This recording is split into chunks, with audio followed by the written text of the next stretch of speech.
isang mapagpalang umaga po sa ating lahat. At welcome po kayo, Sister Cherry, sa ating bahay-sambahan.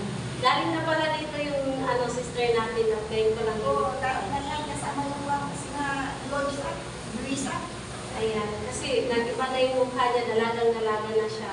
And, opo, magpapasalamat po ako sa Panginoon sa lahat ng kabutihan binigay niyo sa akin, bagamat medyo masakit-sakit po yung aking tiyan.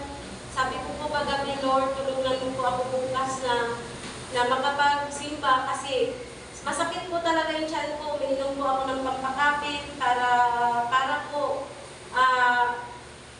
kasi masyadong mababa po talaga yung tiyan ko ngayon. At salamat sa Panginoon na umaga, ginising po niya ako na may kalakasan at hindi po sumasakit yung tiyan ko. Kaya salamat Panginoon at wala pong imposible sa iyo. Ngayon meron po akong Bible verse na i-share sa ating lahat. Yung John 14, 1-10. Huwag na kayong mabalisa, sumampalataya kayo sa Diyos, sumampalataya kayo sa akin. Sa bahay ng aking ama ay maraming silid. Kung hindi ito totoo, sasabihin ko ba sa inyo, ako'y pupunta roon. At ipaghahanda ko kayo ng inyong matitirhan. At kapag nagpaghanda ko na kayo ng inyong matitirhan, ako'y babalik at isasama ko kayo upang kayo makapiling ko kung saan ako naroon. At alam na ninyo ang daan papunta sa pupuntahan ko.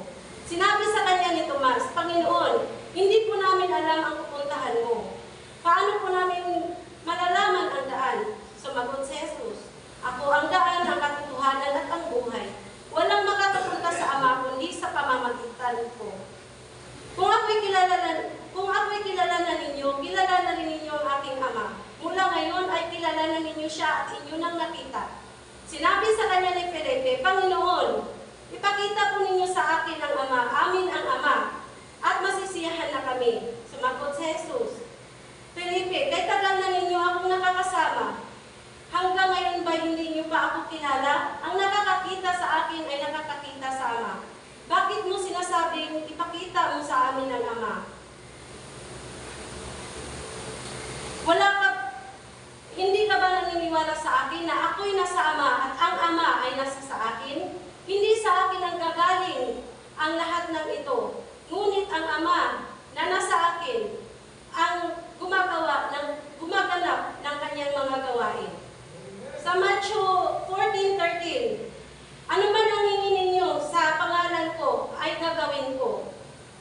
Dahil sa pamamagitan ng anak ay